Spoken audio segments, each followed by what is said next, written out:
नमस्कार दोस्तों। आज के वीडियो में हम बात करेंगे कुछ ऐसे सवालों के ऊपर जो मेरे पास लगातार आ रहे हैं आईपीओ अलॉटमेंट के प्रोसेस को लेके।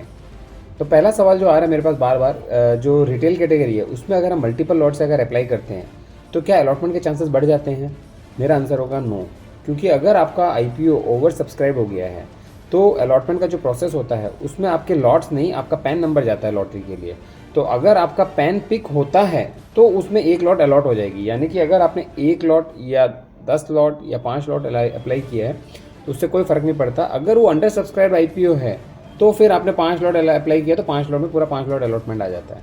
बाकी अगर ओवर सब्सक्राइब आईपीओ में अगर आप अप्लाई करते हैं तो अलॉटमेंट की कोई प्रोबेबिलिटी बढ़ती नहीं है। तो आप एक लॉट से ही अप्लाई करें, एक्स्ट्रा पैसा ब्लॉक ना करें।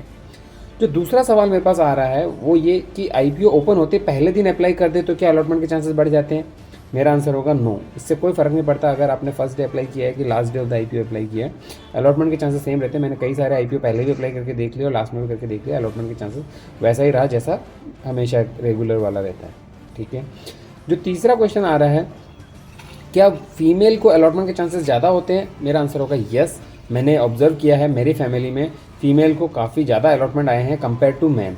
तो ये काफ़ी प्रूवन स्ट्रेटेजी है और मैंने भी कई सारे अपने क्लाइंट्स के भी चेक किया तो फीमेल्स के ही अलॉटमेंट ज़्यादा आते हैं कंपेयर टू। ऐसा नहीं है कि सिर्फ फीमेल को आता है, बट हाँ, जैसे कि अगर 70-30 कह दो, 60-40 कह दो, थोड़ा सा ज़्यादा रहता है चांसेस। ऐसा नहीं है कि फीमेल्स को मिलता ही नहीं है, बट हाँ मतलब फीमेल को थोड़े से एज मिलता है, एडवांटेज मिलता है अलॉटमेंट की प्रोबेबिलिटी के पॉइंट ऑफ व्यू से।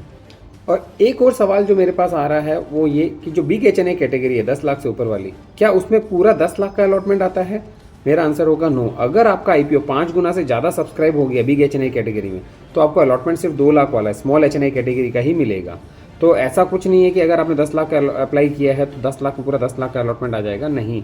वो अगर 5 गुना से ज़्यादा सब्सक्राइब हो गया तो आपको 2 लाख का ही मिलेगा। अगर वो 5 गुना से कम सब्सक्राइब होता है बिग एचएनआई कैटेगरी तो आपको हो सकता है कि उसमें 2 लाख से ज़्यादा का अलॉटमेंट आ जाए, और अगर 1 गुना या उससे कम सब्सक्राइब है तो पूरा 10 लाख का अलॉटमेंट आ जाए।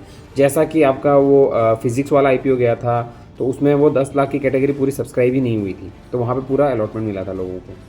बाकी जैसे अभी जो बीसीसीएल का आईपीओ है तो उसमें आपके अगर अभी ऑलरेडी वो 10 गुना सब्सक्राइब हो चुका था, यानी कि वो लॉटरी में ही चली गई है, और अगर अलॉटमेंट आया तो भी आपको 2 लाख का ही मिलेगा उसमें अलॉटमेंट। आई होप ये इन्फॉर्मेशन आपको बहुत यूज़फुल लगी होगी। तो आज के वीडियो में बस इतना ही। अगर वीडियो अच्छा लगा तो अपने सारे फ्रेंड्स को शेयर करिए ताकि उनको भी पता चले कि कैसे आईपीओ के अलॉटमेंट के चांसेस बढ़ सकते हैं।